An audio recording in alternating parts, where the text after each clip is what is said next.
Magandang araw mga katits mula Luzon, Visayas at Mindanao. Meron akong ipapakita sa inyo mga katits na isang area na hindi ko akalain na makakarating ang mga Hapon mga katits dito sa bundok na ito. Ito ay napakalayo ng mga katits sa mga kabahayan. Pero meron akong na-discover dito mga katits na isang kakaibang marka mga katits na talagang itinatago talaga mga katits. Talagang meron talaga silang binaon mga katits sa area na ito. So ito ay nasa bundok na naman mga katits. So ayan, meron akong ipapakita dito mga katits. Ito ay legit na marka talaga mga katits. Ayan. So sa area na ito mga katits ay hindi makakalain na meron kang makikitang marka yan, no? Ito ay napakarami talaga yung damo sa area na to. So kung hindi mo ito malinisan, hindi mo ito makikita. Kung nakikita niyo yan ay isang box yan mga katits. Ayan, oh. Isang box type na bato na nasa paanan ng bundok, no? Pero ito ay nasa mataas na bundok mga katits. Pero ang area na to ay medyo may sekreto, no, na hindi mo mapapansin. Nasa gilid lang ito ng daanan mga katits. Ayan, naka-box type yan na bato mga katits. Tingnan mo. So ayan, meron siyang marka nga naka-letter C. Ayan, alanganin letter C or 7, no? Pero kung sa personal yan, makikita mo mga katits, yan ay letter C talaga. No, letter C na pagkaukit na merong dot sa gitna. Ayan mga katits. So matatawag natin itong ganitong marka na treasure enclosed mga katits. At saka yan, pabaliktad siya na pagka-letter C at nasa gitna yung dot. Pero dahil ang posisyon niya mga katits sa pagkaukit ay nasa itaas ng bato. Ayan. So ibig sabihin nito mga katits, ito ay under, no? Under sa bato na ito mga katits. So ito ay aking dinitik ito mga katits. Ayan, kung nakikita nyo yung inukitan, meron siyang arrow na nakaturo sa bandang gilid. Ayan, ayan, ayan, yan yung arrowhead niya mga katits. So yan ay nakaturo sa gilid. So ito mga katits yung harapan niya. Ayan, ayan mga katits.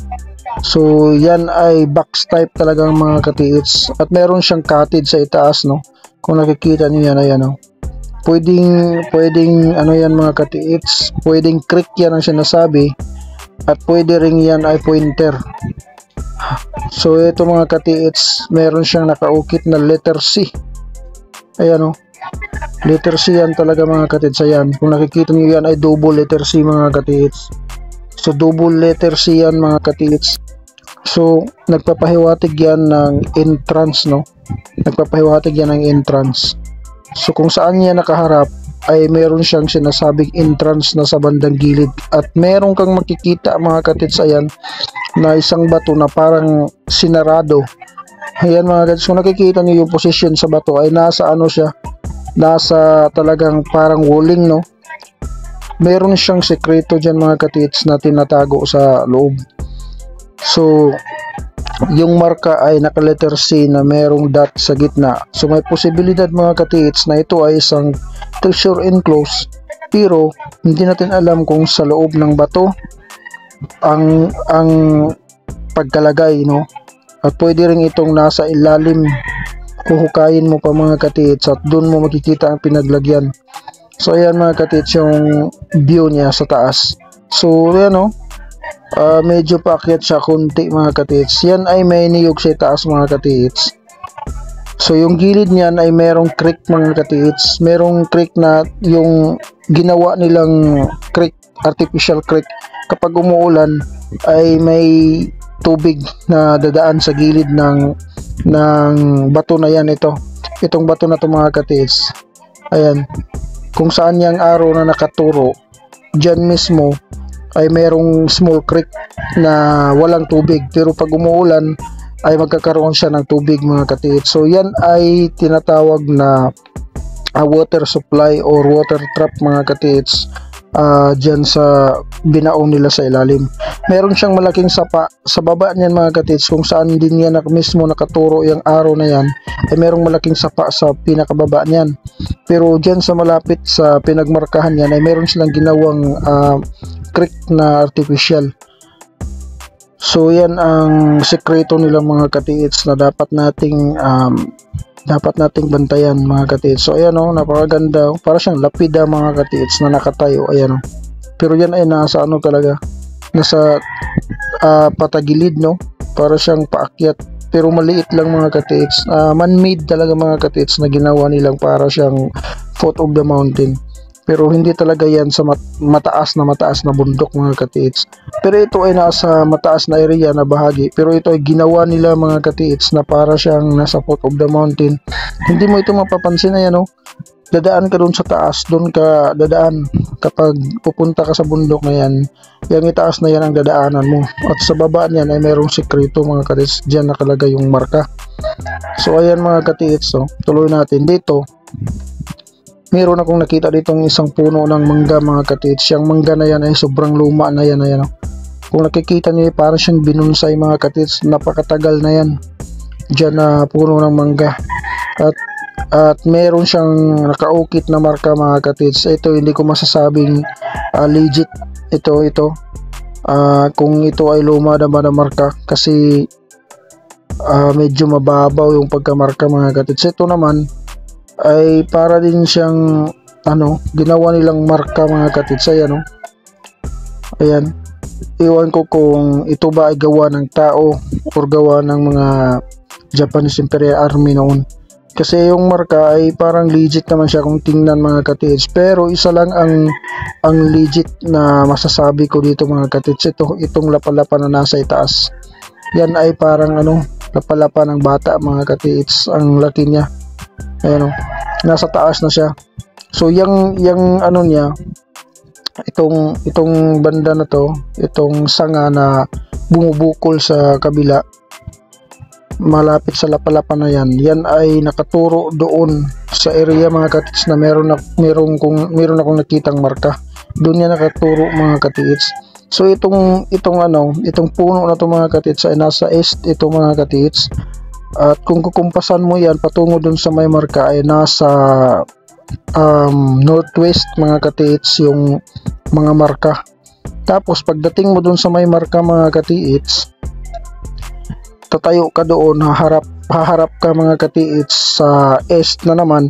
Kung pupunta ka sa northwest, makikita mo yung mga marka. Tapos pagdating doon, haharap ka sa east, ay makikita mo yung pinagmarkahan na parang lapida na bato na parang box type na may letters na dot sa itaas. So pag haharap ka doon, makikita mo yung araw mga katiits, at saka yung entrance sa gilid na may bato na parang pinaslak na bilog na bato, makikita mo rin yun mga katiits.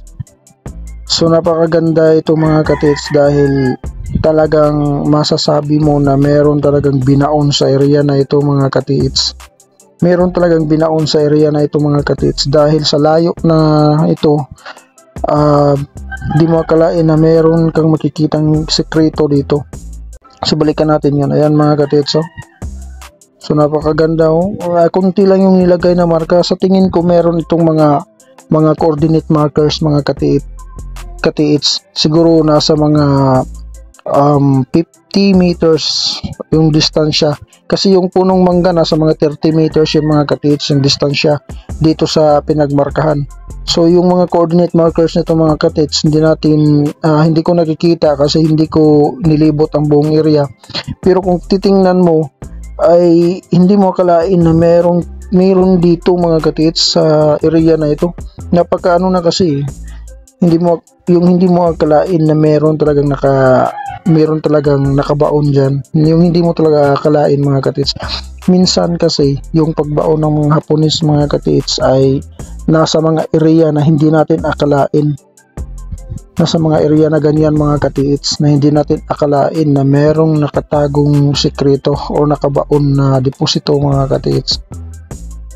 So parang ganyan mga katiits, katulad nung nakunan na isang area. sa bandang Luzon mga katiits, na naghuhukay sila doon sa gitna ng naka-triangle na kawayan mga katiits. Nakukuha na nila lahat yung mga marka sa ilalim, pero wala silang nakitang deposito sa ilalim mga katiits. Nung pina-scan na nila, yung scanner na ang gamit mga katiits, simula sa puno ng kawayan, sa tatlong puno ng kawayan, nasa 50 meters ang distansya simula sa mga puno ng kawayan yun mga katiits, ang nakabaon na deposito. At wala nang marka doon sa area na yun mga katiits. So parang ganyan ang pagkabaon talaga nila mga katiits.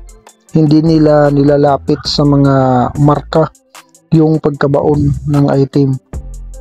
So meron siyang distansya talaga mga katiits. Doon talaga sa mga area na hindi mo akalain, na masasabi mo na lang na dito pala nakabaon yung item. Walang marka. Meron yang marka mga katiits, pero nasa distansya. So kailangan talaga yung paggamit sa kumpas, na malalaman natin yung mga kumpas nila mga katiits, kung saan nila posible binabaon. Walang eksakto mga katiits na ibibigay ang Hapones, dahil hindi nila basta-basta talaga ibibigay ang mga kayamanan nila.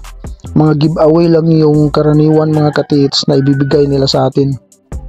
So gaya nito mga katiits, hindi ko akalain na sa area na ito ay meron sekreto. Sa area na ito mga katiits, hindi mo talaga akalain. Kasi pag ito ay natabunan ng lupa, pag ito ay natabunan ng damo, ay hindi mo na ito makikita talaga. Yan o, napakaganda mga katiits. Ayan o, klarong klaro talaga yan o.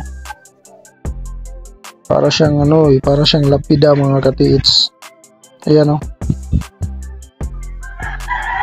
So napakaganda ito mga katiits na marka. Ay ito, hindi ka nalalayo dito, dahil mismo sa mga marka na ito kung saan ito natagpuan mo mga katiits, yan ay nasa lang talaga yung deposito. Nasa malapit lang talaga ng marka na yan. Ito ay nasa under na nito mga katiits. Kung saan yan yan. Yung detection dyan mga katiits, dinetect ko yan ay kung saan yung nakaturo yung arrow.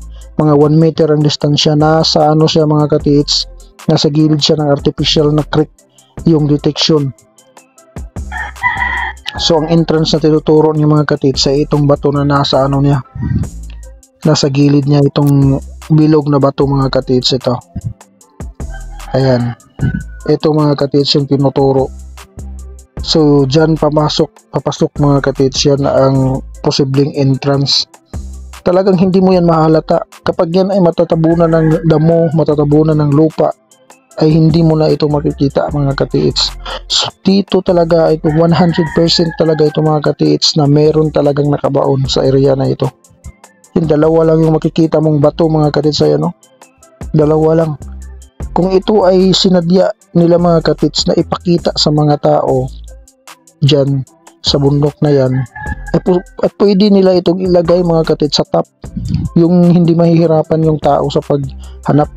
Pero dahil ito ay nilagay nila sa mahirap sa mga lugar na hindi mo akalain, dahil ibig sabihin ito na ang area mga katiits kung saan ang binaon. Ito na talaga pinagbaonan mga katiits. So yan mga katiits, so napakaganda. So ito ay planong operasyon ng mga katiits, paggaganda ng panahon. So yun lang mga katiits, no? At sana meron kayong ideya na nakukuha sa video na ito mga katiits. So yun lang mga katiits, God bless sa ating lahat.